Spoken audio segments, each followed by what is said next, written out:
The Oracle Network.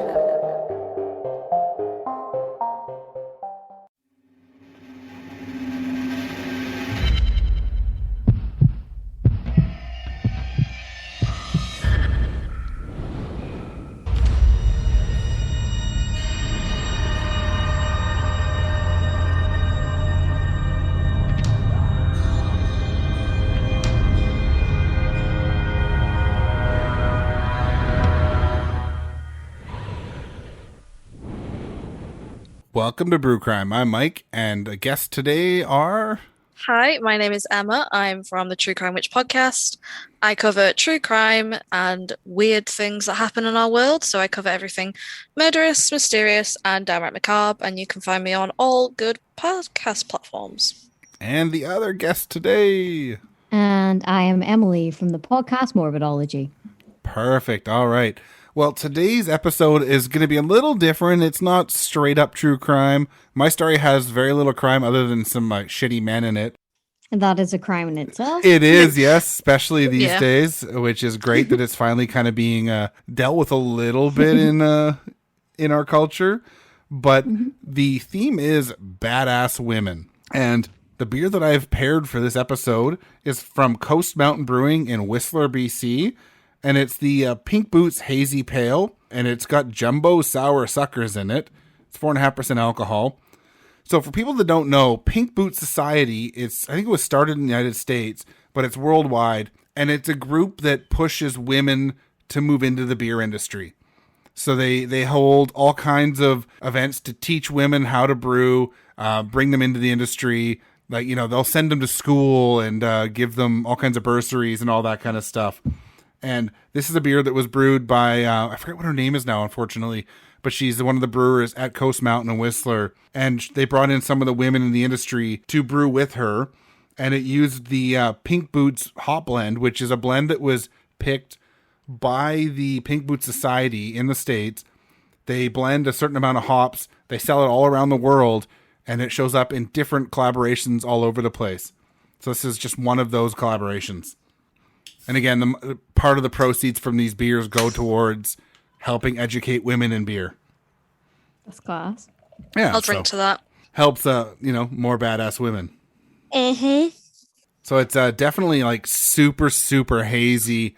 It's orange with a big fluffy white head on it. The nose is like super citrusy, and then stone fruit like peaches and all that, with just a slight sour tinge, which kind of makes sense considering they added jumbo sour sucker gummy candies at the end of this brew. So yeah, it's definitely tons of stone fruit, mostly peach, lots of citrus like orange, a tiny, tiny little hint of sour. Not a lot, actually, considering they put it in super sour candies. It's actually way more drinkable than I expected. It's really nice. And I love the fact that, again, it's brewed by a bunch of women that are pushing to bring more women into the industry and fight the fact that craft beer, as much as everyone loves it, is still unfortunately really, really male driven. Sounds good. I'd love to try it. It looks nice too. Yeah, no, yeah, it looks like a glass of fruit juice. It does, I yeah. like in a beer. All right, like I said, there's very little crime in my story that I'm going to tell, but this woman is epic for all kinds of reasons, and you'll find out why. But a lot of the technology we use today wouldn't even work without what she brought to us. All right, so the title for my story: without Hedy Lamarr's inventions, technology today would suck. And I hadn't even heard about Hedy Lamarr because she's from the past until I saw a little like joke meme about the fact that all of these like male CEOs aren't shit because you know what they've brought out is nothing compared to what she was involved with. So yeah, this is the story of Hedy Lamarr. So right from the start, this is a quote from Hedy Lamarr. "The brains of people are more interesting than the looks, I think." And right? She was considered as an absolute beauty because she was, but it was more than just her looks, right? Hedy Lamarr was a stage name, and her real name was Hedwig Eva Marie Kiesler. She was born on November 9th, 1914 in Vienna, in what was then Austria-Hungary. Her parents were Emil Kiesler and Gertrude Kiesler, and were of Jewish heritage. Her father was the director at Kreidenstein Bankforden, I think, a bank in Vienna, while her mother was a concert pianist. She was an only child of a well-off family, and that led to her attending private school. She'd be given lessons on piano, ballet, language, and natural sciences, really rounding out her interests. Like, she wasn't just pushed into one thing, she was pushed into all kinds of stuff, right? Mm-hmm. Her father was very involved with her growing up and would love to take her on long walks where he hoped to pass on his curiosity. Which kind of isn't the thing from back in the day, right? You wouldn't bring a daughter and really push her to be curious. Yeah. He would point things out on the walk and make sure to discuss how things worked with her. By age 5, she was already taking things apart and putting them back together to learn how they worked. These would be things like a music box that she owned. It's awesome to see a young girl at this age getting a really rounded education, even as a little girl, because that just wasn't the thing in the early 1900s. No. Not even close, right? At age 12, she would be entered into a beauty contest and would be the winner. And while I'm not big on beauty contests, it did lead to her success. With this, her love of theater would see her enrolled in some acting classes. At age 16, she would fake a permission slip and head off to Saksha Film, the leading film studio in Vienna, for silent films and later films of sound. So she would fake her way in, which is awesome. She would get a job as a script girl. At this point, she was going by Hedy Kiesler. 1930 would see her get a role as an extra in a film named Money on the Street, and then even a small speaking part the next year. So all just from faking a little permission slip, she ended up moving her way into acting, right? Mm-hmm. Yeah. Max Reinhardt was a big deal at the time in German language stage productions, and he cast her in a play, The Weaker Sex, and he ended up loving her performance so much, he talked her and her family into letting her accompany him back to Berlin, where he was based. Don't be worried about this, though. Because it sounds like that could be an issue. It sounds sinister. Yeah. There's nothing in any of my research that says this is actually sinister. It sounds like it's going to be a regular episode of The True Crime Witch. Yeah, no Where it doubt. turns bad. Yeah, exactly. Yeah, no doubt. I'm not sure why, but once in Berlin, she ended up moving on to a new director and never worked with him again. But there was no talk of anything actually bad going on. She just moved on to someone else that was better for her. Yeah. Get her better opportunities. Yeah. Mm-hmm. She would team up with Alexis Granowski, a Russian theater producer, and would do a production with him in 1931. He would uproot and move to Paris, and she didn't follow, but her star was rising. 1932 would see her get her first lead role in No Money Needed, but it was her next film that made her known around the world. And it was just her acting career that started everything that made her amazing. She was 18 in early 1933, and she would get cast in the Czech exotic romance movie named Ecstasy. This film would be banned in the United States due to it being the first movie to ever have a simulated orgasm scene. Oh my god. Yeah. Okay. Yep. You do you, I guess, but Yeah, it turned out this director wasn't the greatest guy in the world either, but this is what made her huge and led to her being able to do what she did in her career. mm-hmm. Well, it was only her face, and they used a pin pricking her to make her face have that fake orgasm. Oh my god. Yeah. The movie also had a nude scene, although they were filmed without her permission with a telephoto lens. Like I said, he wasn't a great dude. But unfortunately, it's this shit that led to her being able to do what she did in the future that made her so epic. Yeah, not being a great dude is a very slight understatement there. Yeah. Oh, definitely. Yeah, like I said, the only crimes here are actually the dudes. So, my next sentence I wrote here. Yes, the director was trash, but this movie began her movie stardom. Side note, this movie was also banned in Nazi Germany for 2 years because Hedy was Jewish, not for any other reason. Only after heavy cuts by the Nazi party and a warning, this film offends the youth. The situation, though, would definitely dismay her and make her trust people far less in the industry. So it definitely hurt her trust in the industry, but it led to all the connections she made in the future to bring technology to a point now today where we couldn't live without it. Yeah. She would take on a few stage plays while the wait for the movie to arrive on the silver screen. Once the movie came out and the great reviews started coming in, men would show up at the theater and try to leave her roses in her dressing room and would try and get access to meet her. Men are gross. Yep. No, thank you. I don't want your roses. One of these men, though, would be obsessive and end up marrying her. His name was Frederic Mendo, a man 14 years her senior, born in 1900.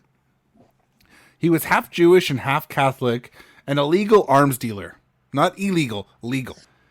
He took over his father's arms company, Patronen Fabrik, when his father died. He was also a member of the Austrofascism movement. Yes.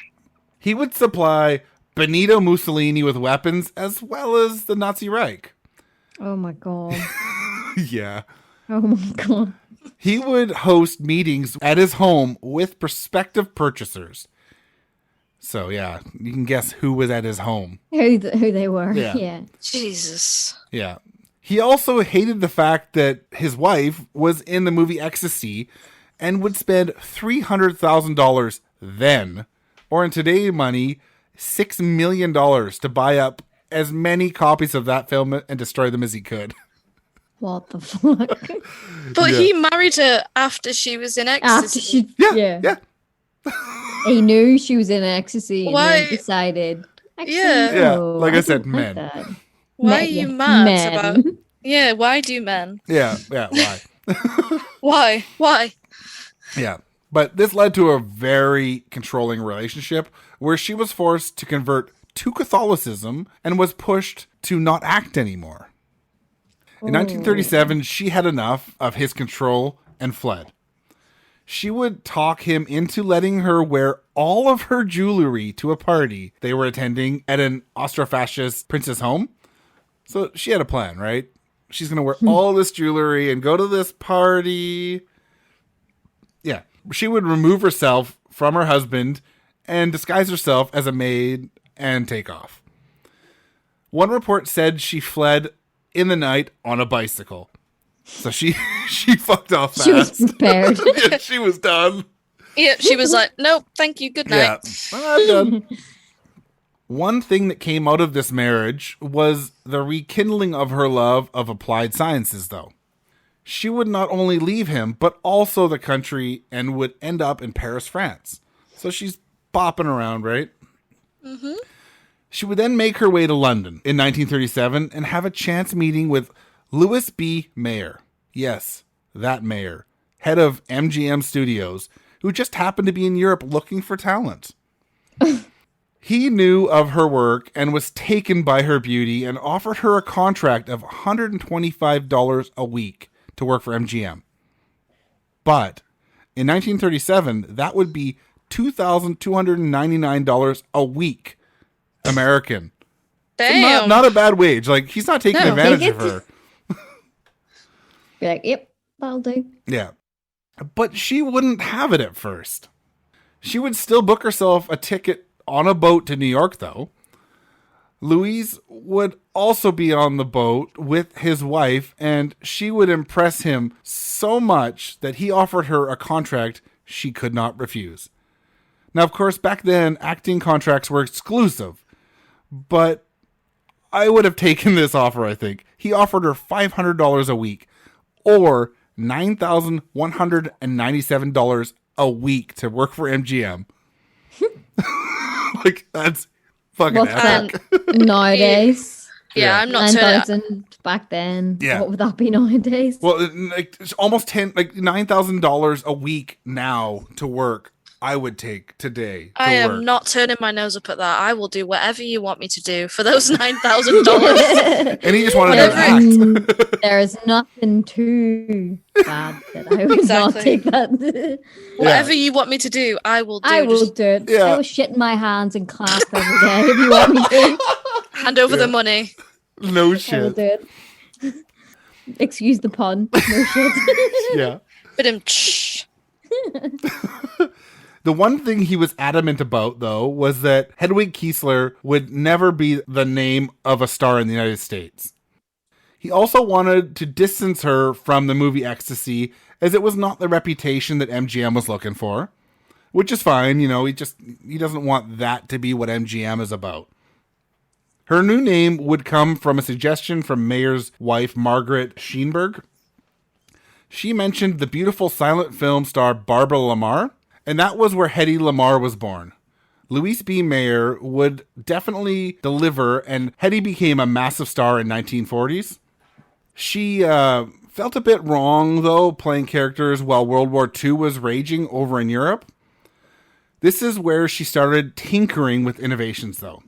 She was also hobnobbing with the rich and famous at the time, including men like John F. Kennedy and Howard Hughes.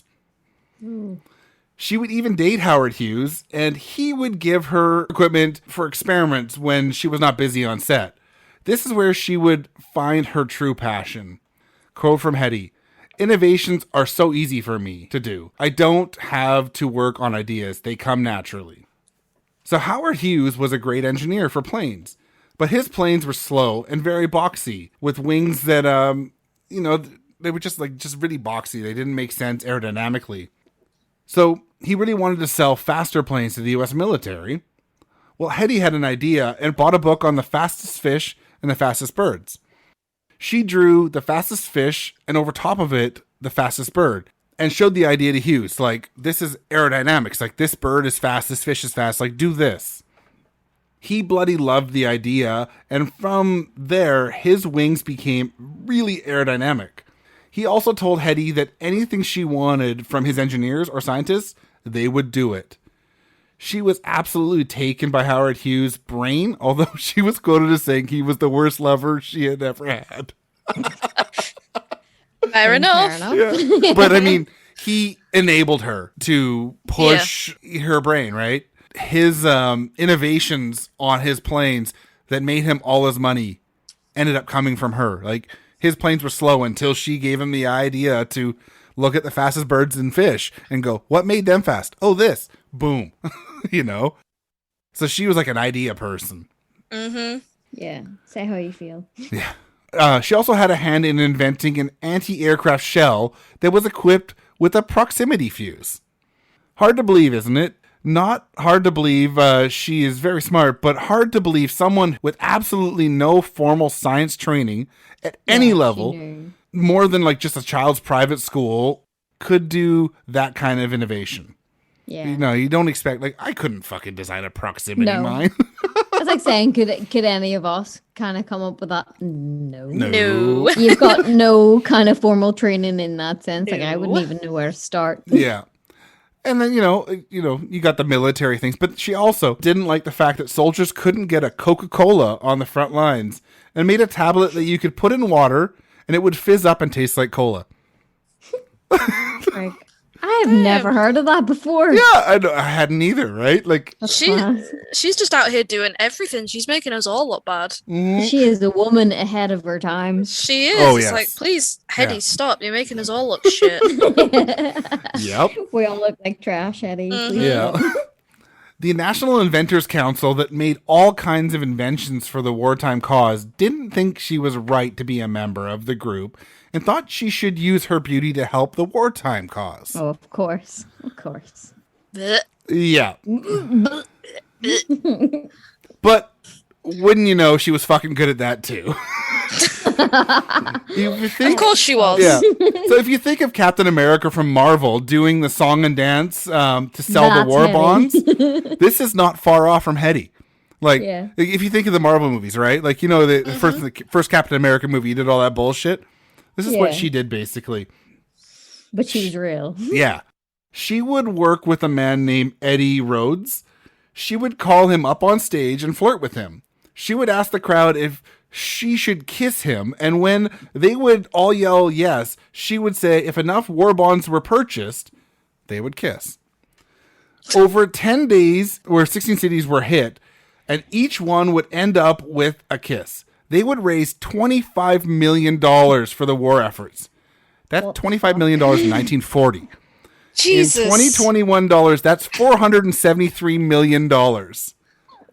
Sisters are really doing it for themselves. Like she's good at fucking everything. Yeah, how dare you, Hedy? How dare you be good at everything? I'm sick of it. She was still acting in films during this time, but her best innovation would come in the early 1940s, and that innovation is still used to this day in one form or another. Basically, every device that you use today that transmits a signal that can change from one tower to another or satellite to another would not exist without her idea. Yes, your Wi-Fi, your Bluetooth, your GPS, whatever. Torpedoes used radio signals to target the enemy.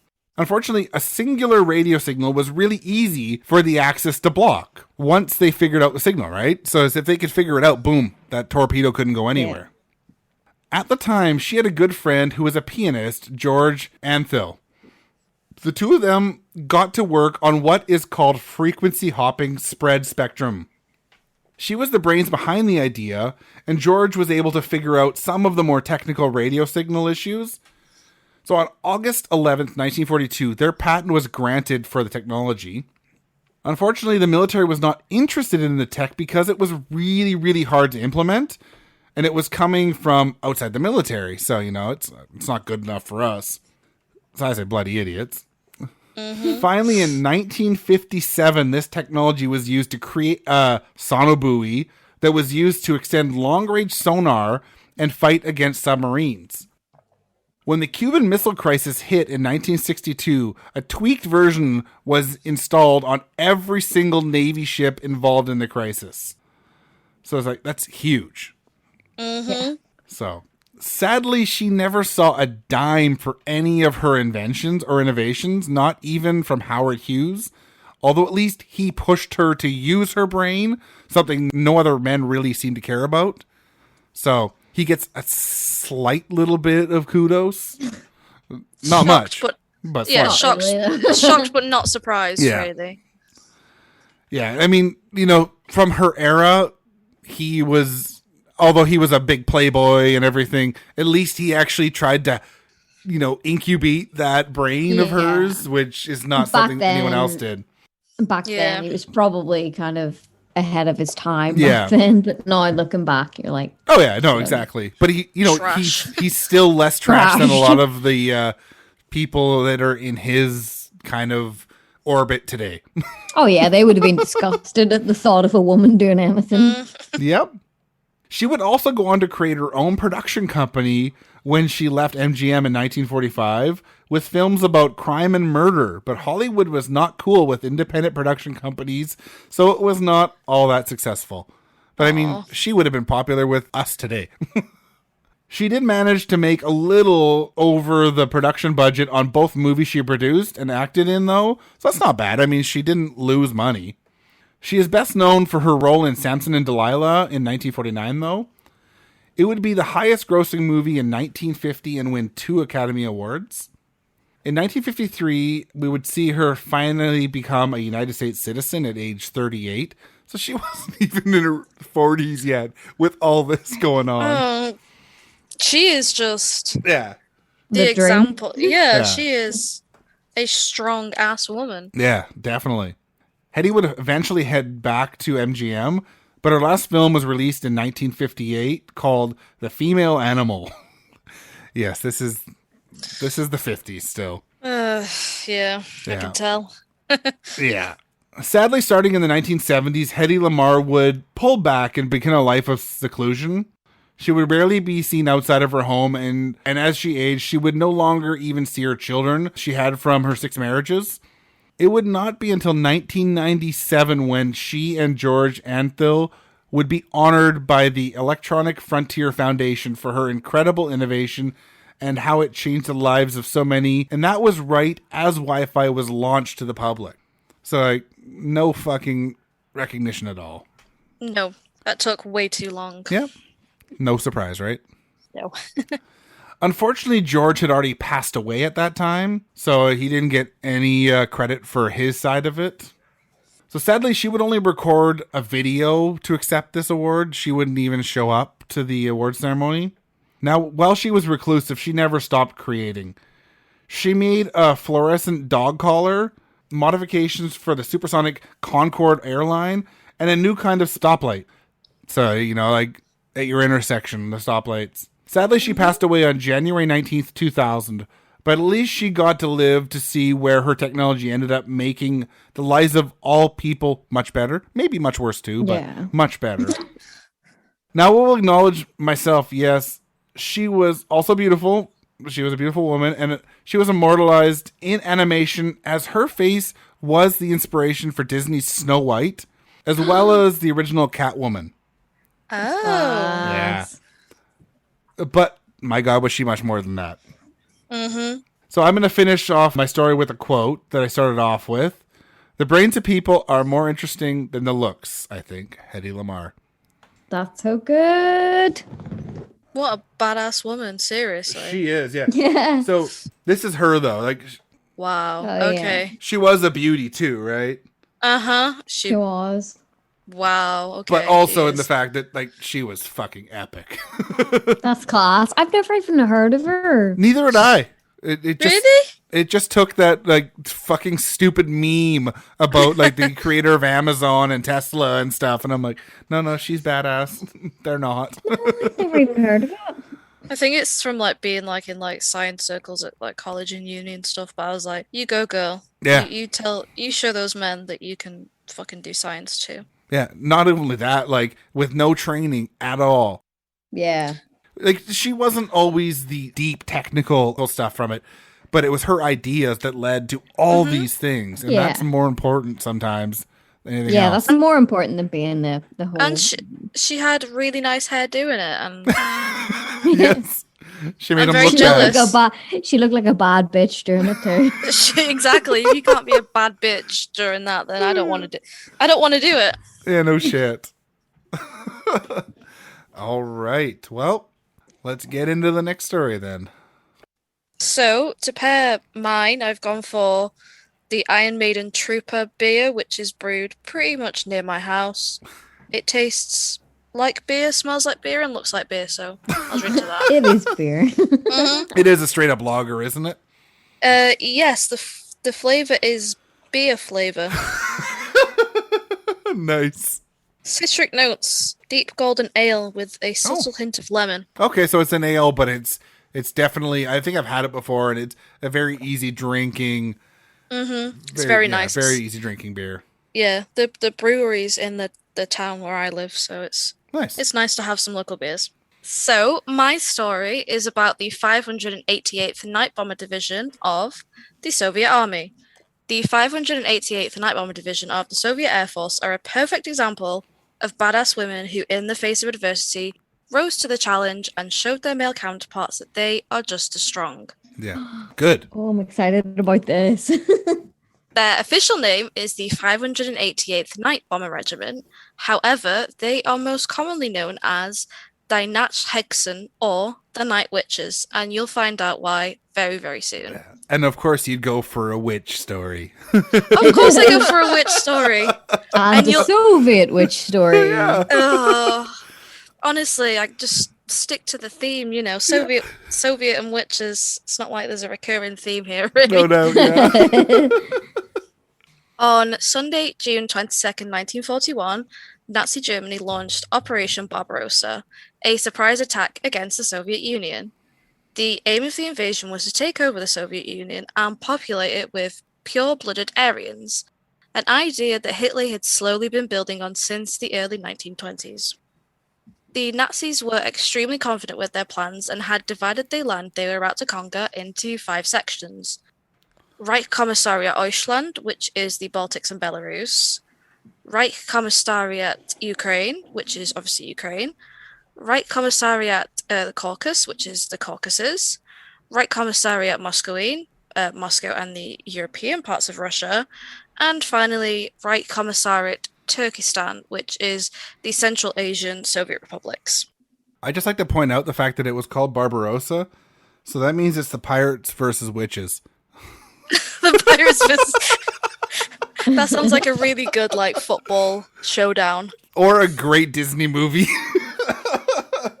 One or the other. Yeah. Quick trademark it before Disney swoop in and steal your idea. No shit. Actually, the FBI man who spies on you, write that down, quick, write that down, get a pen. We've got an idea, guys. I should date it. Run with it. Get the pen. So, thankfully, the Nazis were not successful in Operation Barbarossa, but certainly gave the Soviets a run for their money. After ignoring intelligence that the Germans were planning an invasion, Joseph Stalin was becoming increasingly desperate after his forces had become decimated through months of fighting. That is where Russian Major Marina Rashkova came in. Women in the Soviet Union were actually banned from engaging in combat, but after seeing how the Soviet Union was suffering at the hands of the Nazis, Rashkova was unable to take a backseat and allow the fighting to continue. Rashkova had faced many adversities in her life. Despite the fact that she was a woman, she pursued her interest in aviation and in 1933 became the first female navigator in the Soviet Air Force. Rashkova's entrance to the Soviet Air Force was of course met with resistance. Her male counterparts were less than pleased that they would be taking direction and orders from a woman, and would often tease and demean her. In the face of adversity, Rashkova rose to the challenge, choosing to ignore the constant harassment and criticism, and by 1934 she became the first female teacher at the Sukovsky Air Academy. Rashkova's tenacity earned her and two other women the Hero of the Soviet Union Awards, and they became the first woman to receive such an honor and the only women to receive it before the start of World War II. Wow. Rashkova's fight for women was not an easy one, constantly being faced with discrimination and roadblocks at every turn. Rashkova chose not to give up and fight for what was right.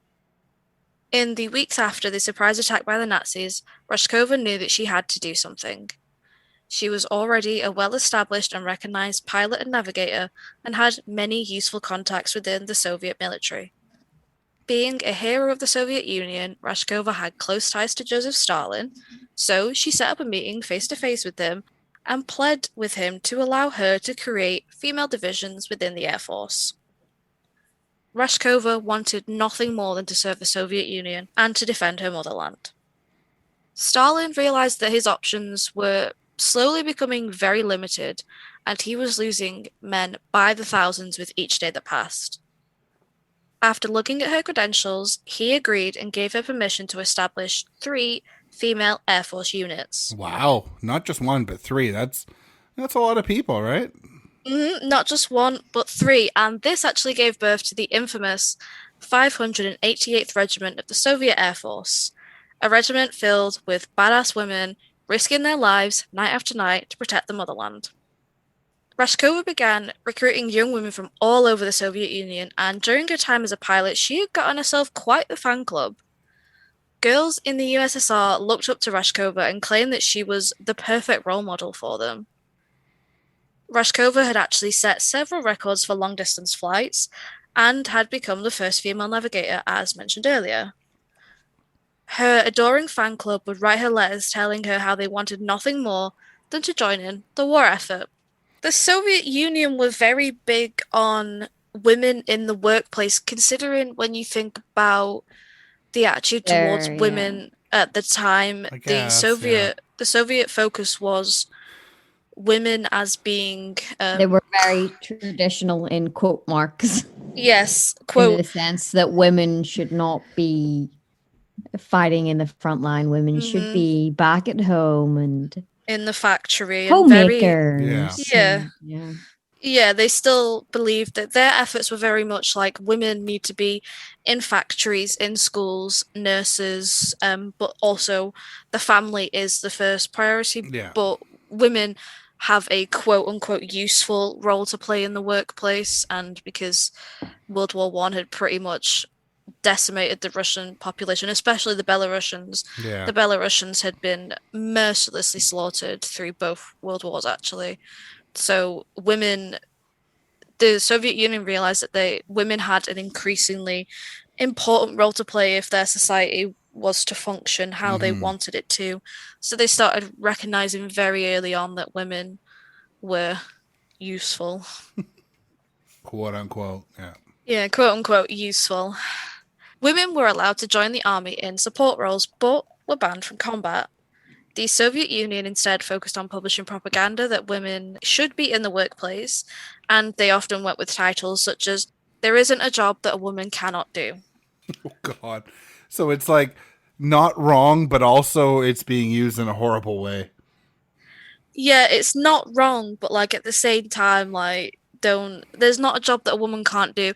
I appreciate the message you're trying to portray, But it's for all the wrong reasons. yeah, thanks. Despite being active members of the workforce, the women in the USSR wanted more. They had lost countless family members, lovers, brothers, dads, friends during World War II, and now they decided that it was their time to step up to the plate.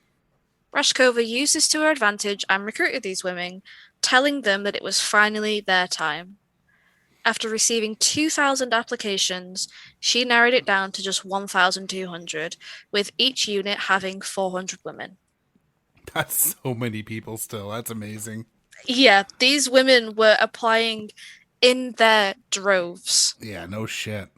She had to narrow down. Like, it wasn't the fact that she didn't have enough applications. She had too many applications. That's the best problem to have. Exactly. Just because they were female, it didn't mean their training was any less intense. Yeah. In fact, they had it somewhat worse than their male counterparts. The male counterparts had been in training for months, even years, whereas the women of the 588th Regiment had to learn everything fast. They had weeks to learn everything about their planes, their mechanics, and army life before they were literally sent right out to war. Due to the limited amount of members, each woman was expected to learn each discipline and act as a pilot, a navigator, part of the maintenance and ground crew. As you do. Jesus. Yeah, four roles in one for quarter of the pay. Why not? And a quarter of the training or less. Yeah. Because a lot of those men have been trained for years to be at that part, right? It's only going to get worse from here. No. So hold on to your huts. The problems faced by these women did not stop there. On top of the intense training, they also had to deal with sexism and constant harassment from the rest of the military. The men would mock them constantly and believed that women did not deserve to be there as they, quote, added nothing to the fight, end quote. Bullshit. Excuse me. You might want to get that tested, Mike. That sounds like a nasty cough. No shit, right? That's nasty. They were further dehumanized by being given men's uniforms that were far too big for them and, of course, didn't fit them properly like a uniform should and was actually quite unsafe. The men would often, in return, heckle them about their lack of femininity and lack of beauty in these uniforms. They were basically given big shirts, pants, and if they wanted to wear skirts or like overalls, then they would have to use the material to make their own. But because they were, tailored for men, women, they're not they don't fit properly. So obviously they would be very baggy, very oversized. They'd often be way too long for them as well. So you'd end up just looking like you're wearing a potato sack. Yeah. And then the male members of the military would have the gall to harass them for not being feminine or beautiful enough. Yeah. And I mean, like, fuck them because they just want them to be like some standard of beauty. Like, fuck off. Make it as hard as possible to be that quote unquote beautiful standard and then expect them to be there. Like, fuck off. They were also forced to wear boots that were way too big for them, so they had to wear men's boots. Oh, fun. And in order to make them fit, they would have to take bed sheets or any spare piece of cloth that they could find and stuff them into the toes and around, the ankles of the boots just to make them so that they were safe to use. And these are pilots. Like, you need to be able to use your feet for the pedals. These are let's stuff our boots full of cloth so we can fit our boots, and also let's fly planes. Wait till you hear about the planes that they were given. Oh, Jesus Christ. This is bad, but then this is slightly fucking worse. Wow. Undeterred, Rashkover took this in her stride. Instead of letting the men dehumanize her, she took back the power. She ordered all of the women to cut their hair short and embrace their uniforms. She told them that it was not their job to be beautiful, but to serve the Soviet Union. Yeah, good on her. Mm-hmm. Fuck them. As you do. Do your shit. Mm-hmm. Yeah, exactly. She was like, we're not here to be pretty. We're not eye candy. We're here to fight alongside you. So if you're not going to let us be feminine, then let's play up to that. Let's no longer be feminine. We'll be just like you. Yeah. So they cut their hair short. Let's be ugly like you. Let's be smelly like you. Yeah, exactly. Whilst Rashkover took leadership of the Heavy Bomber Regiment, along with the most talented and most experienced regiment, the 588th Regiment, who I am talking about, who are the Night Bomber Regiment, were actually filled with the more inexperienced women. Now, these women had not gone to university and had usually worked in the factories or fields or some sort of industry for most of their lives. Despite being seen as the less experienced and less talented regiment, the 588th Regiment was perhaps the bravest regiment out of the three. The 588th's job was not to directly attack the Nazis, but to bombard them through the night. It didn't matter if they didn't take out main bases, main structures. What mattered was that they kept them up all night, not allowing them to sleep, keeping them constantly confused about what the next move will be, and keep bombarding them so they cannot make any strategical moves. There is a wealth of information available about Rashkover, and I would definitely recommend that you check it out. However, this particular section is all about the Night Witches. In the same way that the women of the three units had not been given proper clothing or shoes, they were also not given proper equipment. Jesus. Because why? Their male counterparts were given radios, guns, and parachutes, whereas the women, all they were given was pretty much a pencil, a map, and a compass. You cannot make this shit up. You cannot make this shit up, Mike. No, you can't. I mean, as long as they land, they can find their way out. Fuck. They have no parachutes. Yeah, they had to land first. The Soviet army for you. I was just reading it and I was like, Jesus fucking Christ. The bar is so low, but you couldn't even do that. No. They were expected to navigate using a map, a compass, and a pencil, whilst the men were given radios and were able to be in constant radio communication with each other. Yeah. And when they fucked up, they put the parachute out. Exactly. So the discrimination didn't end there, and the final blow to the 588th was the planes that they were given. The 588th were given the Popkillarov Po-2 planes, which were made out of wood and covered with canvas material, and they had no real application in warfare. Jesus. The Soviets even had nicknamed them as the crop duster plane. That's how shit they were. Wow. That is how bad they were. They were crop dusters. They were to carry things. Yeah. Or to dust crops. Yeah, exactly. They probably weren't even any good at that. The 588th were expected to fly out at night with nothing more than a flashlight and a map in a plane made out of wood. Jesus. And if that plane was hit, it would mean certain death. Yep. Because the planes were so poor, the women were constantly exposed to the bitter Russian winter, and without the proper protective clothing, many of them suffered from frostbite and other injuries. And the injuries were so bad that when a woman came back from her night runs, if you touched the skin, it would just peel off. It would just flake off because it was so badly damaged. Jesus. Amazingly, somehow, this did little to deter the 588th, and they soldiered on, wanting to prove that they were just as good as any man. Using the hand that they had been dealt, the 588th got to work and began their bombing tirade. The good news for the 588th was that because the planes were so light and shit, they were actually able to maneuver faster and quicker than the heavier Nazi planes. Using the canvas wings, they could quickly turn corners and move out of the way, whilst the Nazi planes struggled to keep up with evasive maneuvers. Damn. Gotta use what you've got to your advantage. Fuck yeah. No, definitely. If you've got an advantage, you fucking use it. Exactly. When the time came, the 588th were ready. Because the planes were so light and so fragile, they could only carry 2 bombs, which was 1 under each wing. Jeez. So, to counteract this, the 588th grouped up, sending 80 women out at a time. 1 woman would be a pilot, 1 would be the navigator. Okay, yeah. Because they only had 2 bombs, they would constantly have to land, refuel, bomb back up, and then head out once more. Historians have estimated that on average, the women of the 588th went out on between 8 and 18 missions each night. Jeez.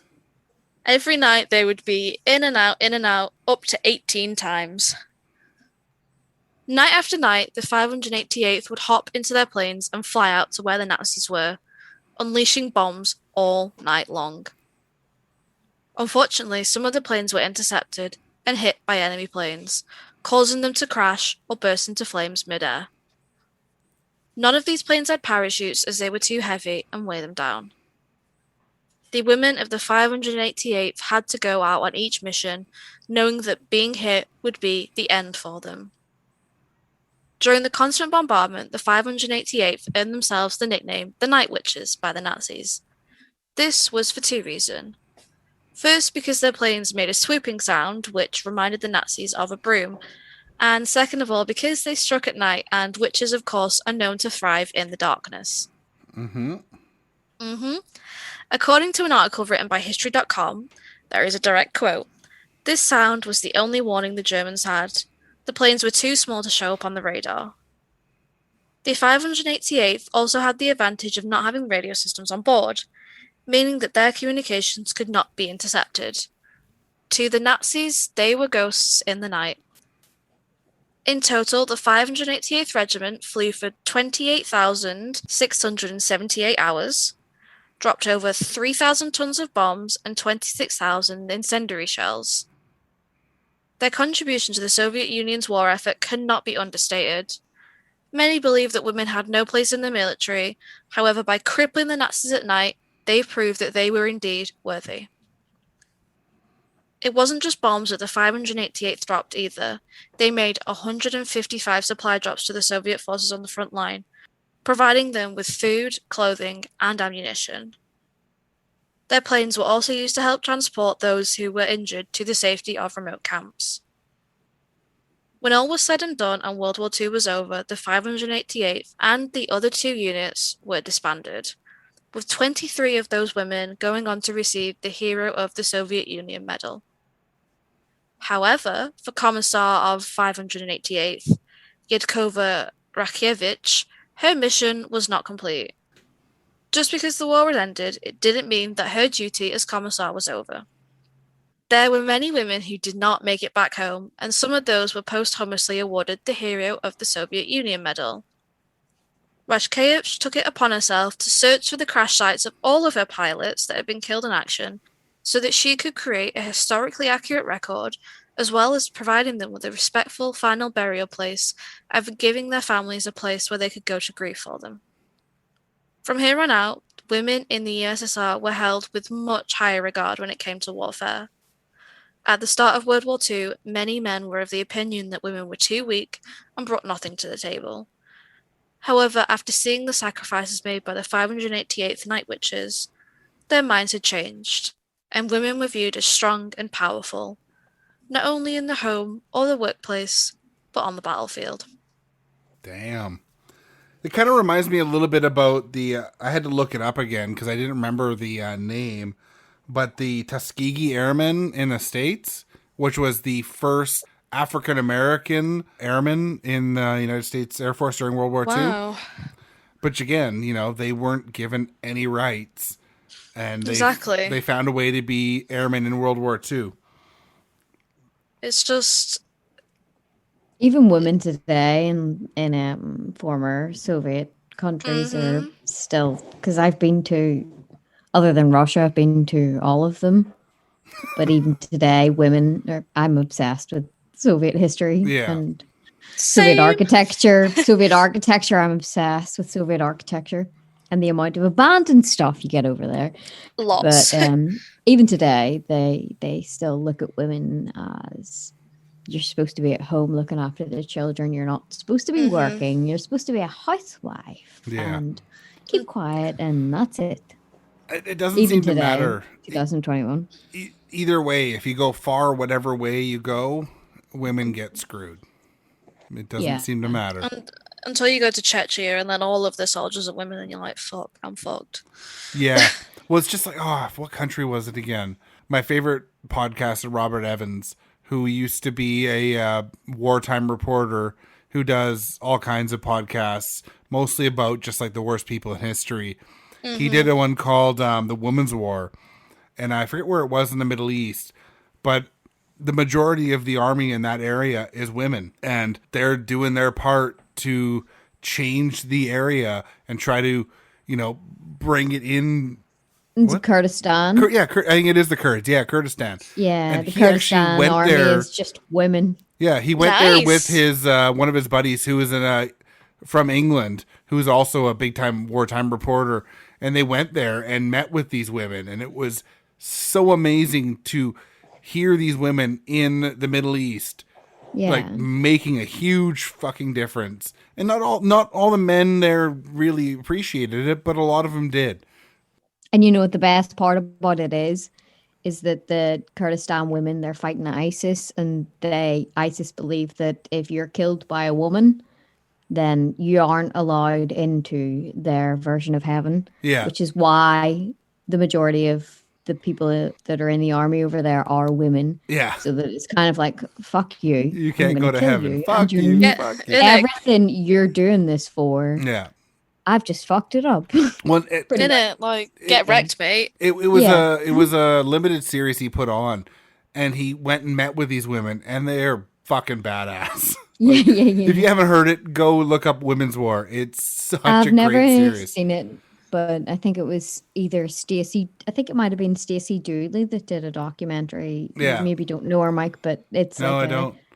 It's a documentary maker. It's a documentary maker over here in the UK, and she goes to the front line and she meets all these women, and they kind of explain why they're doing it. Because obviously they're doing it. They like women to do it because obviously women are the most repressed over there, but they want to kind of be like, fuck you, like I'm killing you, and the main reason you're doing this is so that you get this in the afterlife, but you're getting killed by a woman, so fuck you, it didn't work, kind of thing. Well, that's like this show was about the fact that the military in that area of Syria, the Kurds, are credited with beating ISIS, and they're majority women. So it's great. It's so interesting. Which is like, especially in the Middle East, that is not the norm at all. No. Exactly. To get killed by a woman, it's just not really, it's unheard of. And I'd love to point out too, like you said that those planes that they were flying had like 2 bombs. Mm-hmm. Like I just Googled, and I found like Canada uses the CF-18, which is been around since '83, I think, which is our current military plane we use. And it can carry 9 weapons. So like 5 pylon, 1 under the fuselage, 4 under the wings, 13,700 pounds of missiles and rockets and bombs. So like, and that's an old plane that's been retrofitted to be up to date to 2021. The fact that they were flying with 2 fucking bombs is nuts. These also have like high powered guns too, which those wouldn't have had. They didn't even have guns on their person. Yeah. If you Google the Night Witches, you'll see exactly what kind of plane that they were expected to fly. The guns on that CF-18 that I'm talking about has one M61A1 Vulcan Gatling gun that shoots 4,000 to 6,000 rounds a minute. Oh my god. So, I mean, it's an old plane that Canada still flies today, but it is still serious leaps and bounds past these ladies that are flying these 2 bombs and nothing else. And they were literally just taunting the Germans all night, every night, just been like... Yeah. And I mean, like, you look at the the U.S. had the flying fortresses and stuff with all kinds of bombs, but they still had a lot of guns on them too. Mm-hmm. These women were going out there with nothing and going, fuck you. Yeah, these women were going out with uniform, a pencil, a map, and 2 bombs and refueling, not sleeping, not eating, just they had to change up their whole routine just to become a night bomber. And thank you, ladies. Yeah, that's fucking badass as hell. Fighting the Nazis, that's an amen. What happened after the Nazi occupation? The Night Witches disbanded. Yeah, they disbanded, and many of them did get the Hero of the Soviet Union awards, and then they sort of did aviation, or just sort of went back to normal life, really. It was kind of sad. Yeah, it is sad. But at the same time, at least they are still heroes. They are still considered heroes of the Soviet Union. Yeah. That's amazing, though. Mm-hmm. Yeah, definitely a cool story. Yeah, well... I love all that history. I love the story because we so often hear about, men that are fucking badass, whatever, all the time, but we don't hear enough stories of badass women. So I'm glad that we were able to share these, between my story and yours, like a bunch of fucking seriously badass women that both, like between yours and mine, they both helped with World War II in their own way. And like Hedy Lamarr would have helped with World War II if they listened to her more, but they didn't. So it ended up being the Cuban Missile Crisis where her technology finally really kicked in. Yeah. But again, like they helped with crazy world conflicts and they weren't given the accolades they should have been given. And even in the face of adversity, just rose up and said, hang on, fuck you, I'm going to do it anyway. Yeah, exactly. Which is epic. Mm-hmm. Always epic. Always nice to see. Yeah, it is. Well, thanks so much for joining me this episode. It's been epic. Thanks for having me. The last 2 episodes having both of you. Yes, thank you for having me as well. It's been fabulous. It's been awesome. All right, I'll close this out then. So if you've enjoyed this episode, go to Apple iTunes or Apple Podcasts, leave a review, or wherever you can leave a review, please. It helps get the show noticed. If you'd like to support us, you can go to patreon.com/brewcrime. Shout out to our Patreon supporters, True Crime Nana, 3 Bazin Podcast, Amber, and the Faves of Our Lives. Cheers. All cases found on Brew Crime are written by Mike or the guest that appears on that episode, and the sources are put into the show notes for each episode. We always want to give credit to the people that research the cases we talk about. Check out the store at tpublic.com/stores/brew-crime-podcast, where you can purchase gear like t-shirts, phone cases, stickers, pillows, and all kinds of other cool stuff. Brewcrime's intro was created by Mike using Creative Commons Attribution License audio from purple-planet.com, soundbible.com, and freesoundeffects.com. Logo design by Ben Greenberg. Thanks for listening to this podcast, and it's been a production of Pacific Beer Chat. Good evening, friends. I'm Emma, the host of the True Crime Witch podcast. Join me every other week as we delve into everything murderous, mysterious, and downright macabre. You can find the podcast by searching the True Crime Witch podcast on all of your favourite podcast apps, and search for us on social media just using the True Crime Witch. Hope to see you there. Remember, friends, stay safe and stay spooky.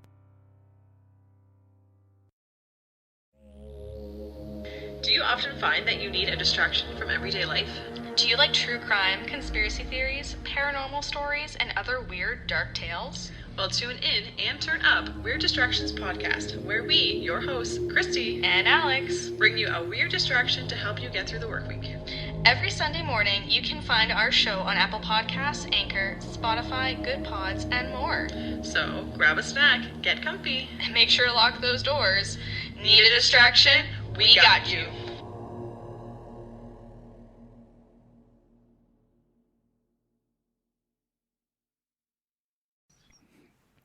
Oh, excuse me, burps. Fucking beer. Her father was a director at the... Oh, shoot. You're gonna have to YouTube it like me. Holy crap. Here, I'm gonna share the screen for a second One sec. Okay, no worries.